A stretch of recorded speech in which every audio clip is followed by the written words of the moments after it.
નમસ્કાર, આપ જોઈ રહ્યા છો સંદેશ ન્યૂઝ. હું છું અંકિત. શું ભારત આર્થિક સુનામીના ઉંબરે ઊભું છે? એક તરફ રશિયા, યુક્રેન અને મધ્ય પૂર્વના તણાવ વચ્ચે ક્રૂડ ઓઇલ $160 પહોંચ્યું છે, તો બીજી તરફ દેશની રગ સમાન તેલ કંપનીઓ 1.2 લાખ કરોડના નુકસાનમાં ડૂબી રહી છે.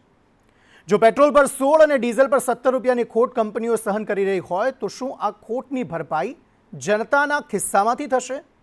આ માત્ર તેલની વાત નથી, ખેતર સુધી પહોંચતા ખાતર પર પણ જાણે આભ ફાટ્યું છે.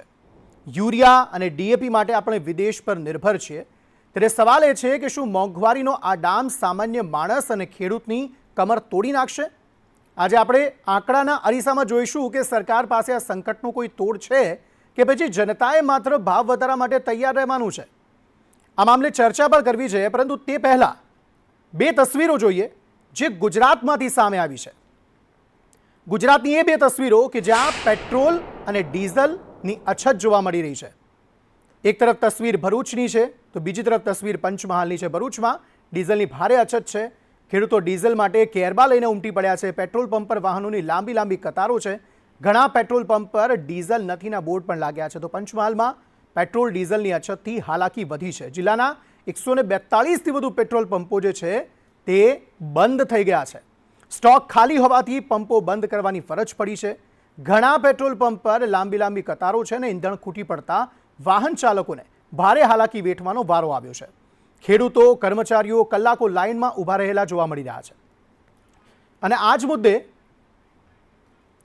મુદ્દે ચર્ચા પણ કરવી છે. અને ચર્ચાની વચ્ચે આપ ગ્રાફિક્સના માધ્યમથી જાણી પણ શકશો કે રાજ્યમાં અને દેશમાં પેટ્રોલ, ડીઝલ, ગેસ અને ખાતરની સ્થિતિ શું છે અને શું ખરેખર આપણે ચિંતા કરવાની જરૂર છે. આજ અંગે આજે ચર્ચા કરવી છે.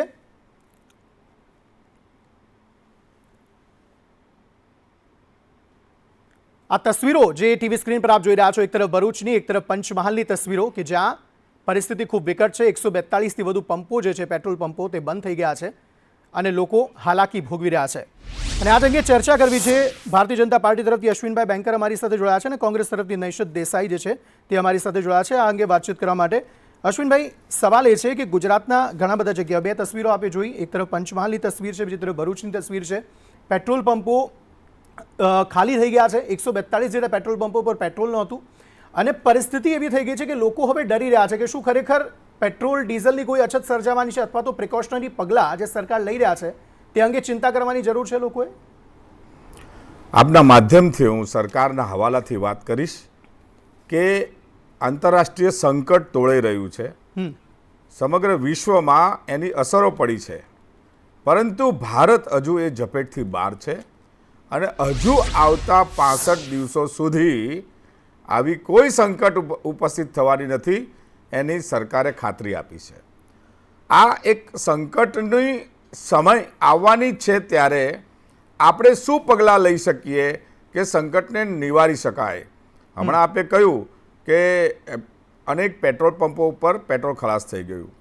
બને એવું, અનેક વાર એવું બને છે જ્યારે કોઈ પેનિક ઊભો થાય, જ્યારે કોઈ કૃત્રિમ રીતે આપણે નથી મળવાનું ત્યારે 10 લીટરની જગ્યાએ 20 લીટર પુરાવીએ, 30 લીટર પુરાવીએ તો પેટ્રોલ પંપ પર પણ એક એની ક્ષમતા હોય છે અને એટલા માટે એ પેટ્રોલ પંપ પર પેટ્રોલ ખલાસ થઈ જાય.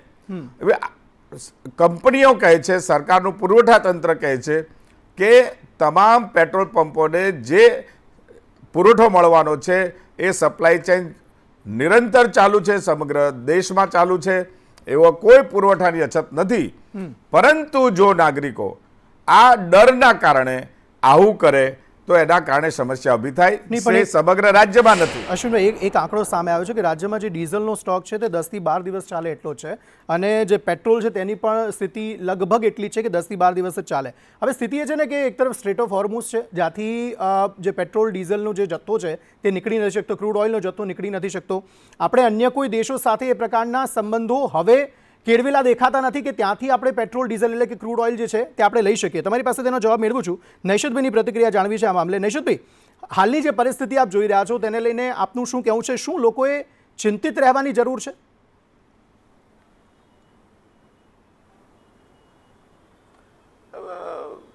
જો માનનીય પ્રધાનમંત્રીમાં આપણને વિશ્વાસ છે. પ્રધાનમંત્રી શ્રીએ હમણાં 2 દિવસ પહેલાં ગુજરાતમાં ભવ્ય કાર્યક્રમો કર્યા, હજારો બસો દોડી, હજારો ગાડીઓ દોડી. એટલે એમાં તો પ્રધાનમંત્રીને પૂરો વિશ્વાસ છે કે આવી પરિસ્થિતિ નહીં આવશે. એટલે અને બીજું કે આપણા પ્રધાનમંત્રી વિશ્વગુરુ છે, એટલે આ બધા દેશો પર પૂરો કાબુ રાખશે. પણ હવે આપણે થોડુંક જાણે ધ્યાન રાખવું જોઈએ. હવે આપણે છેલ્લા 3 મહિનાથી આ ઇસ્યુ ઉપર આપણે કોઈ કાર્યવાહી કરી નથી. પ્રજાએ જે કરવું જોઈએ 3 મહિનાથી પ્રજા કંઈ કરી શકી નથી. એટલે હવે આપણે બી થોડુંક, ભલે પ્રધાનમંત્રીમાં આટલી બધી શ્રદ્ધા રાખીએ, તમે મને અંધભક્ત કહેશો પણ હું તો અંધભક્ત છું. એટલે હવે આમાં આપણે આગળ કરવું શું?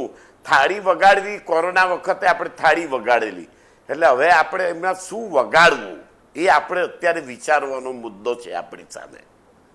જી અચ્છા, ક્રૂડ ઓઇલની સ્થિતિ વિશે આપનું શું કહેવું છે નૈશદભાઈ? કારણ કે ક્રૂડ ઓઇલ એક તરફ જે સ્થિતિ છે અમેરિકા અને ઈરાન વચ્ચેની, સ્ટ્રેટ ઓફ હોર્મુઝમાંથી જહાજો જે તે પસાર થઈ રહ્યા નથી, એટલે અનઇવન પરિસ્થિતિ છે, અમુક થઈ રહ્યા છે અમુક નથી થઈ રહ્યા. તેવામાં શું આ એ સ્થિતિ છે કે જ્યારે લોકોએ વિચારવું રહ્યું કે હવે 2 મહિના જેટલો જ બફર સ્ટોક આપણી પાસે બચ્યો છે અને ઈરાન જોડે જો સીધી વાતચીત આપણી યોગ્ય રીતે નથી થતી, સ્ટ્રેટ ઓફ હોર્મુઝમાંથી આપણા જહાજો પસાર નથી થતા, તો પરિસ્થિતિ વધુ વિકટ થશે?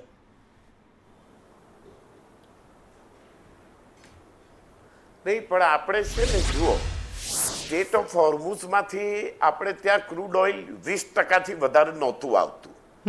80% ક્રૂડ ઓઇલ તો બીજા બધા ઘણા દેશોમાં ઘણા રસ્તાઓથી આવી શકે એમ છે. અને એવું કદાચ સરકારનું કોઈ પ્લાનિંગ હશે પ્રધાનમંત્રીનું કે આમાં ક્યાંથી કેટલું ક્રૂડ ઓઇલ આવે અને આપણા દેશમાં કઈ રીતે એ ક્રૂડ ઓઇલની આપણે મેનેજમેન્ટ કરવી, એ તો ઘણા દેશોએ 3 મહિના પહેલા વિચાર્યું હતું. એટલે હવે આપણા માન્ય પ્રધાનમંત્રીએ બી વિચાર્યું હશે ને 3 મહિના પહેલા આ બધું. એટલે આપણે અત્યારે બહુ પેનિક થવાની જરૂર નથી. નહીં, એટલે 3 મહિના પહેલા પેનિક થવાની જરૂર નથી આપણે કે નૈશદભાઈ? 3 મહિના પહેલા આપણને અછત, 3 મહિના પહેલા પેનિક થવાની જરૂર હે નથી? જી, હે જી, હા, ત્યારે આપણે આયોજન કરવાની જરૂર હતી. ત્યારે આપણે આયોજનબદ્ધ જાહેર. અચ્છા, કયું આયોજન આપ માનો છો જે કરવું જોઈતું હતું જે ન થયું? એનો જવાબ આપણે અશ્વિનભાઈ પાસેથી મેળવી લઈએ. કયું આયોજન આપ માની રહ્યા છો એવું? જો આયોજન, એક મિનિટ અશ્વિનભાઈ, એમની પાસેથી જવાબ લઈ લઈએ, પછી તમારો જવાબ સાંભળીએ. સાહેબ, માનનીય પ્રધાનમંત્રી શ્રીએ, આપણા વિશ્વગુરુએ ત્યાં હોર્મુઝની ખાડી ઉપર જેટલું બી આપણું આયાત થતી હતી, તો એટલી આયાતની આપણને ખોટ ન પડે એટલા માટે બીજા તમામ માર્ગો અને બીજા દેશોમાંથી આપણે આયાતનું આયોજન કરી શક્યા હોત. અને કદાચ પ્રધાનમંત્રીએ કર્યું પણ હશે, આપણે આશા રાખીએ. અને આપણા દેશમાં પણ આપણે એનો સ્ટોક બાબતમાં આપણે મેનેજમેન્ટ થોડું કરી શક્યા હોત કે આપણે 2-3 મહિના ખેંચી શકીએ એમ. અશ્વિનભાઈ, જી, નાગરિકોને એ જણાવવું એ આપના માધ્યમથી કે નૈશદભાઈએ જે વાત કરી એ પ્રમાણે પેનિક થવાની જરૂર નથી. અને સરકાર શું આયોજન કરે છે વખતો વખત લોકોની સમક્ષ જાય. સૌથી પહેલાં હું વાત કરીશ તો એલપીજી ગેસ. એલપીજી ગેસનો જથ્થો એ આપણી પાસે જે કંપનીઓ પાસે છે, જે આપણે 34,000 ટન પર ડે આપણે પ્રોડક્ટ કરતા હતા, અત્યારે 54,000 ટન પર ડે પ્રોડક્ટ કરીએ છીએ, જે ઘરેલું ગેસ છે. હવે બાકી ડોમેસ્ટિક ગેસ છે એના પુરવઠાને અત્યારે આપણે નિયંત્રિત કર્યો છે, જેના કારણે આપણે જે ઘરેલું ગેસ છે એમાં પહોંચી વળીએ. બીજું પીએનજી ગેસ છે એની પણ વધારેમાં વધારે પાઇપલાઇન નખાય, કારણ કે શહેરોમાં મોટાભાગે હવે ગુજરાત એ મોટાભાગે શહેર તરફ વળ્યું છે અને ત્યાં આવી જોગવાઈઓ છે, તો એનો એક વિકલ્પ તરીકે આપણે આ કામ કરી રહ્યા છીએ. 65 દિવસ 65 દિવસ ક્રૂડ ઓઇલ અને 61 દિવસ એ એલપીજી ગેસનો સ્ટોક આપણી પાસે છે, તેવું માન્ય પેટ્રોલિયમ મંત્રી હરદીપસિંહજીએ વારંવાર કહ્યું છે. હવે એને કઈ રીતે કરકસરથી આપણે બચાવીએ તો 65ની જગ્યાએ આપણે એને 80 દિવસ સુધી ખેંચીએ. નહીં, હરદીપસિંહ પુરીએ તો એવું પણ કહ્યું છે અશ્વિનભાઈ, હરદીપસિંહ પુરીએ તો એવું પણ કહ્યું છે કે જે પેટ્રોલિયમ કંપનીઓ છે તેમને જે નુકસાન થઈ રહ્યું છે તે લાંબા ગાળા સુધી તે બેર નહીં કરી શકે, અને જો 2 ટર્મ સુધી આ પ્રકારની સ્થિતિ રહી, 2 ક્વાર્ટર સુધી આ પ્રકારની સ્થિતિ રહી, તો તેમનો નફો તો સાઈડમાં રહ્યો, દેવાળિયું ફૂંકાઈ જશે પેટ્રોલિયમ કંપનીનું. તો શું એવું લોકો માને કે હવે થોડા જ સમયમાં પેટ્રોલ ડીઝલના ભાવમાં વધારો કરવાની ફરજ પડશે, અને એ પણ 10 રૂપિયા, 11-12 રૂપિયાથી વધારે? જુઓ, નાગરિકો એ સંકટ સમયે હંમેશા રાષ્ટ્રનો પ્રેમ બતાવતા હોય છે, અને રાષ્ટ્રના પ્રેમ બતાવતી વખતે ક્યાંક ને ક્યાંક આવું ભારણ આવે તો એ સહન પણ કરતા હોય છે. કારણ કે આ કોઈ એવું સરકારી કારણ નથી કે જેના કારણે કોઈ ભાવ વધે અને નાગરિકોને ભોગવવું પડે. અમેરિકા જેવા અમેરિકા દેશને પણ નાગરિકો એના પેટ્રોલના ભાવ વધારીને નાગરિકોના માથે એક ભારણ આવ્યું છે. આજે 72 દિવસ પછી પણ ભારતના નાગરિક ઉપર આ ટાઈપના ભાવ વધારાનું કોઈ ભારણ નથી. 4 વર્ષ સુધી ભારતીય જનતા પાર્ટીની વિશ્વગુરુ નરેન્દ્રભાઈ મોદી સાહેબની સરકારે ભાવ વધારો કર્યો નથી. એટલે કદાચ ભાવ વધારો આવે અને તે પણ સસ્ટેનેબલ ભાવ વધારો આવે તો એના માટે મને લાગે નાગરિકો આ સંકટની અંદર કોઈ એવી કાગારોડ કરી શકે કરવાના નથી, એ મને દેખાય છે. પરંતુ પેનિક ઊભું થાય, કોઈ પેનિક ઊભું થાય કે પેનિક ઊભું કરવાની કોશિશ કરીએ ત્યારે મને લાગે છે કે અત્યારે કોરોનામાં થાળી વગાડી તેનો લાભ થયો કે નહીં? આપણે થાળી વગાડીને લોકોને પ્રશિક્ષિત કર્યા અને ઘરની અંદર રહ્યા, જેના કારણે આપણે મૂવિંગ બંધ થયું, આપણું હેલ્થ તો સચવાયું, પર્યાવરણ પણ સુધર્યું અને અનેકવિધ ફાયદા થયા. એનો વિકાસનો દર પણ વધ્યો. ઠીક છે. અર્થશાસ્ત્રી એવા હેમંતભાઈ શાહ પણ આપણી સાથે જોડાઈ ગયા છે, તેમની સાથે પણ વાત કરીએ. હેમંતભાઈ, હાલની પરિસ્થિતિમાં શું લાગી રહ્યું છે? પેટ્રોલ ડીઝલના ભાવ વધારો છે કે માત્ર ઓપ્શન છે સરકાર પાસે હવે? કારણ કે જે અલગ અલગ નેતાઓ છે, પ્રધાનમંત્રીની સાથે ગૃહમંત્રી પણ છે, અલગ અલગ રાજ્યના જે મુખ્યમંત્રીઓ છે તેમણે પણ પેટ્રોલ ડીઝલ બચાવવા માટેના અપીલ કરી છે. હવે તેવામાં શું લાગે છે કે હવેના સમયમાં પેટ્રોલ ડીઝલમાં ભાવ વધારો છે એકમાત્ર ઓપ્શન બચ્યો છે સરકાર પાસે? નહીં, ભાવ વધારો કરવા સિવાય બીજો કોઈ વિકલ્પ નથી. એમ જો સરકાર સમજતી હોય તો એ વિકલ્પ તો એમણે પહેલા સમજવો જોઈતો હતો. 5 રાજ્યોમાં ચૂંટણીઓ થઈ ગઈ પછી જ આ વિકલ્પની એને ખબર પડે છે, એ એક આશ્ચર્યજનક બાબત છે. અને બીજું કે અત્યારે ઓછા કાફલા લઈને નીકળવાની જે હોડ ચાલી છે ભાજપના નેતાઓમાં, ભાજપના મુખ્ય પ્રધાનોમાં, એ તો મને એક દેખાવજનક લાગે છે. મને એમ લાગે છે કે જો નરેન્દ્ર મોદીએ જે અપીલ કરી કે તમે પેટ્રોલ ડીઝલની ઓછી વપરાશ કરો, તો એ ઓછી વપરાશ કરવાની તૈયારી ભાજપના નેતાઓમાં કેટલી છે, નરેન્દ્ર મોદીનામાં પોતાનામાં કેટલી છે? કારણ કે આવી અપીલ કર્યા પછી જ એમણે ગુજરાતમાં આવીને મોટા તાઇફા કર્યા છે, મોટી રેલીઓ કરી છે. એટલે મને એવું લાગે છે કે આ એક દેખાડો છે અને લોકોને ભ્રમમાં નાખવા માટેની એક ચાલ છે. ભાવ વધારો કરવા માટેનો જો અવકાશ હોય તો એ અવકાશ ઘણા લાંબા સમય પહેલા શરૂ થયો. હેમંતભાઈ, તો આ દેશના અર્થતંત્રને આપ અત્યારે કઈ રીતે જોઈ રહ્યા છો? યુદ્ધની જે પરિસ્થિતિ છે હેમંતભાઈ, ભાવ વધારો ના થયો, હવે ભાવ વધારો કરવા માટે હેમંતભાઈ, મારો અવાજ આપને આવી રહ્યો છે? એક છાપ ઊભી કરવામાં આવી રહી છે એવું મને લાગે છે. હેમંતભાઈ, દેશના અર્થતંત્રને આપ કઈ રીતે જોઈ રહ્યા છો? યુદ્ધની પરિસ્થિતિ છે ત્યારે અત્યારે દેશના અર્થતંત્ર પર કેવી અસર જોવા મળી રહી છે તેને લઈને? એક તરફ પેટ્રોલ ડીઝલ વેચતી જે કંપનીઓ છે તે ખોટમાં જઈ રહી છે, 15 થી 17 રૂપિયાનું ખોટ જે છે તે પર લીટર પડી રહ્યું છે, તેને આપ કઈ રીતે જોઈ રહ્યા છો? ખરેખર સંકટ દેખાઈ રહ્યું છે? જો બે બાબતો બહુ મહત્વની છે. સરકારની જે તેલ કંપનીઓ છે, આઈઓસી, એચપી, ઓએનજીસી વગેરે, એ હજારો કરોડો રૂપિયાનો નફો કરે છે, અને બીજી બાજુ એ હજારો કરોડો રૂપિયાનું ડિવિડન્ડ ભારત સરકારને આપે છે. હવે એ છેલ્લા 1-2 મહિનામાં ખોટ કરતી હોય તો એ ખોટ એટલી મોટી ખોટ નથી કે જે પેલા નફા કરતા પણ વધી જાય.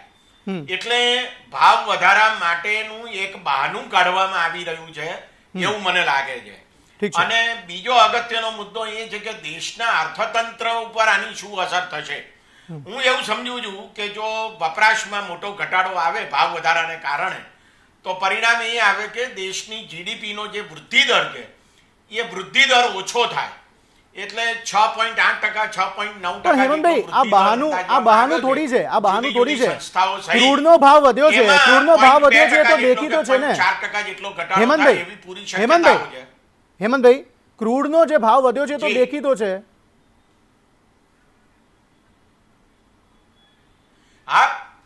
હું એમ કહું છું કે તેલમાં જે ભાવ વધારો થયો એને પરિણામે માની લો કે સરકારી કંપનીઓને ખોટ ગઈ, તો આ ખોટ તો છેલ્લા 1 મહિનામાં ગઈ છે, પણ અગાઉના 12 મહિનામાં તો એને નફો કરેલો છે. તો ખોટ એ એટલી બધી તો નથી જ કે જે 12 મહિનાના નફા કરતા વધારે હોય. બોલો અશ્વિનભાઈ. એટલે એવું મને લાગે છે ટેમ્પરરી હકીકત ઊભી થઈ છે અને વાસ્તવિકતા ઊભી થઈ છે, એને સમજવાની જરૂર છે. એટલે સરકાર બાનું કાઢે છે. હેમંતભાઈ અશ્વિનભાઈને પૂછી લઈએ. બિલકુલ બિલકુલ, અશ્વિનભાઈને પૂછી લે તેનો જવાબ. ભારતના અર્થતંત્રી અને વિદ્વાન લોકો આ જે સંકટ આવ્યું છે એને સમજે છે, પરંતુ હેમંતભાઈ એ સંકટ ઉપર જરાય નજર માંડવા નથી માંગતા. શું સંકટ નથી? શું આ સરકારોના કારણે આ સમસ્યા ઊભી થઈ છે? ભારતની સરકારના કારણે થઈ છે? તો ના, આ વૈશ્વિક સંકટ છે. અમેરિકા પણ એના ભારણમાં આવ્યું છે, તો દેશ ભારત ના આવે? 72 દિવસ થઈ ગયા છે, 72 દિવસ યુદ્ધના, અને ક્રૂડના ભાવ એ રીતે વધે છે અને સપ્લાયની અંદર પણ પ્રશ્ન છે. ત્યારે ચોક્કસથી એના મેનેજમેન્ટ માટે કંપનીઓને એનું અત્યાર સુધી 72 દિવસ તો સહન કર્યા ને, 72 દિવસ સહન કર્યા, એની જે ખોટ થઈ છે.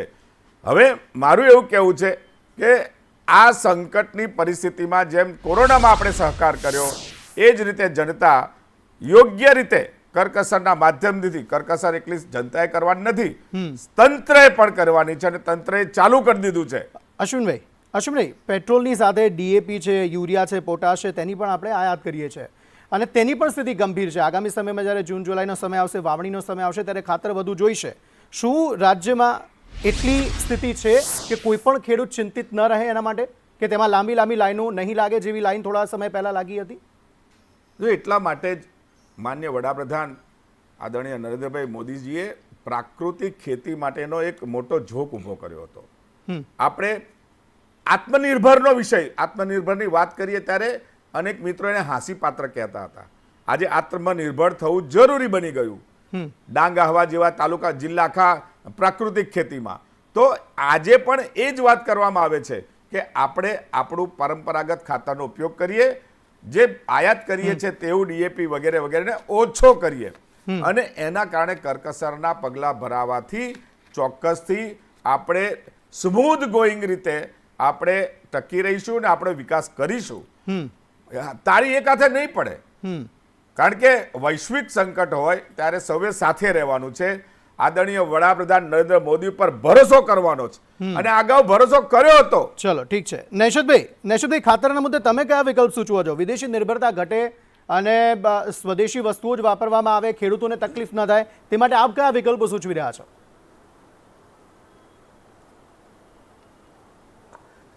એમાં તો આપણે 15 વર્ષથી કંઈ કર્યું નથી, પણ મારું આપને એક જ સવાલ છે સાહેબ.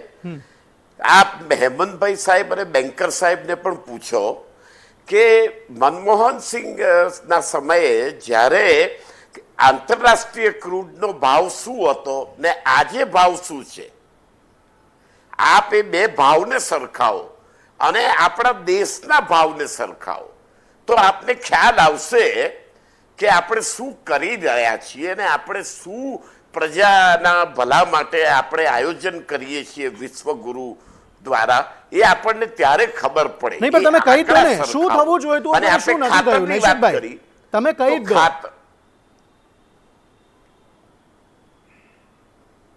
સાહેબ, ટેક્સ બર્ડન જોઈ લો ને તમે ક્રૂડ ઓઇલ ઉપર માનનીય વિશ્વગુરુએ નાખેલો ટેક્સ બર્ડન અને મનમોહન સિંહ વખતે જે ટેક્સ બર્ડન હતો એની સરખામણી કરી લો. એ આંકડાને લઈને એની તમે સરખામણી કરો તો આપણને વિશ્વગુરુની મહાનતાનો ખ્યાલ આવશે. નહીં તો તમે તો મને તો અંધભક્ત જ કહેશો ભાઈ. હવે આપણે ખાતરની વાત કરીએ તો ખાતર, આપણે લાલ બહાદુર શાસ્ત્રીને યાદ કરો જરા. અને લાલ બહાદુર શાસ્ત્રીએ જે પોતાની જાતથી બલિદાનની શરૂઆત કરી હતી એ યાદ કરીએ આપણે. અને અત્યારના જે બધા શો છે એને યાદ કરીએ તો આપણને એની ખાતરની સરખામણી થઈ જશે આપણને. અને આપણે ઓર્ગેનિક ખાતરમાં 15 વર્ષમાં શું કર્યું? અશ્વિનભાઈ પાસે જવાબ મેળવી લઈએ. શું કર્યું અશ્વિનભાઈ? 15 વર્ષમાં શું કર્યું? ઓર્ગેનિક ખાતરનું પ્રોડક્શન 15 વર્ષમાં થયું? હું પ્રોડક્શન એ મને બતાવો તમે. ચાલો હું સાહેબ. બતાવું આદરણીય એ તો તમે મને અંતભક્ત નૈશદભાઈને કહેશો. હું આ બાબતે ચોક્કસથી આંકડા સાથે વાત કરી શકું એમ છું. અમરેલી જિલ્લાના અનેક ખેતરો, જેને આપણે ત્યાં વાડી કહીએ છીએ, એ 3 વર્ષથી ઓર્ગેનિક ખેતી કરતા થયા છે. એના સર્ટિફિકેટ છે, સરકારે તેમને માન્યતા આપી છે. આખો ડાંગ જિલ્લો એ ઓર્ગેનિક તરફ વળ્યો છે. અત્યારે આયુર્વેદિક ઔષધિઓને પણ વાવવા માટેનો એક મોટો પ્રયોગ થઈ રહ્યો છે. એટલે ડાયવર્સિફિકેશનના માધ્યમથી પણ આપણે ખેડૂતો આવક કરી રહ્યા છે. નેનો ખાતર એટલે કે બોટલની અંદર જે મોટી મોટી યુરિયાની બેગેજનો ઉપયોગ થતો હતો એની જગ્યાએ નેનો ખાતર આવ્યું છે. બિલકુલ. આપણે અનેકવિધ રીતે પગલાં ભરીને ખેડૂતોને એની ખેતી સક્ષમ ઠીક છે, થાય. એટલે તમે કહો છો કે પગલાં ભર્યા છે અને નૈશદભાઈ કહે છે કે પગલાં 15 વર્ષમાં નથી ભરાયા. છેલ્લે મારે હેમંતભાઈ આપને એક સવાલ કરવો છે કે જો તેલ કંપનીઓની આ નેટવર્ક છે એ જ જો તૂટી જશે અને એ સાવ તળિયે જતી રહેશે તો ભારતીય અર્થતંત્ર પર તેની કેવી અસર પડશે? ના જુઓ, કોરોનાના કાળ દરમિયાન નરેન્દ્ર મોદીએ દેશને આત્મનિર્ભર બનાવવા માટેની વાત કરી હતી. હકીકત શું છે? 2 મુદ્દાઓ હું તમને કહું. પ્લીઝ. એક તો એ કે દેશમાં અત્યારે 5400 કરતા વધારે વિદેશી કંપનીઓ કામ કરે છે. વસ્તુઓ અને સેવાઓનું ઉત્પાદન કરે છે, વેચે છે, નફો કમાય છે અને નફો પોતાના ઘર ભેગો કરે છે. અને આ બધી કંપનીઓમાંથી ઘણી બધી કંપનીઓને નરેન્દ્ર મોદીએ પોતે છેલ્લા 12 વર્ષના ગાળા દરમિયાન નિમંત્રી છે, હજુ નિમંત્રતા જાય છે. ભારતના શેર બજારમાં 11,200 કરતા વધારે વિદેશી કંપનીઓ છે કે જે રોકાણ કરે છે. નહીં, ભારતીય અર્થતંત્ર પર શું અસર થશે? પ્લીઝ હેમંતભાઈ ફટાફટ થોડું, આપણી પાસે સમય નથી. ભારતીય અર્થતંત્ર પર શું અસર થશે? આ હું તમને એ જ અસર કહી રહ્યો છું. જી પ્લીઝ. કે દેશ આત્મનિર્ભર નથી બની રહ્યો, દેશ વધારે આર્થિક રીતે ગુલામ બની રહ્યો છે. ઠીક છે, ઠીક છે. અને 2014 પગલાં લેવા જરૂરી પણ છે. ખૂબ ખૂબ આભાર આપ ત્રણે અમારી સાથે ચર્ચામાં જોડાયા અને સમગ્ર માહિતી જે આપી. સમયનો અભાવ છે એટલે ચર્ચાને અહીંયા જ અંત આપવો પડશે. તો હવે આજની આ ચર્ચા પરથી એક વાત તો સ્પષ્ટ છે કે આવનારો સમય થોડો કપરો છે. આંકડાઓ કહે છે કે તેલ કંપનીઓ દિવાળિયા થવાના આરે છે અને ખાતરની તંગી ખેડૂતોની ચિંતા વધારી રહી છે. સરકાર ભલે સબસિડીના દાવા કરે પણ અંતે તો બોજ જનતાના ખિસ્સા પર આવવાનો જ છે.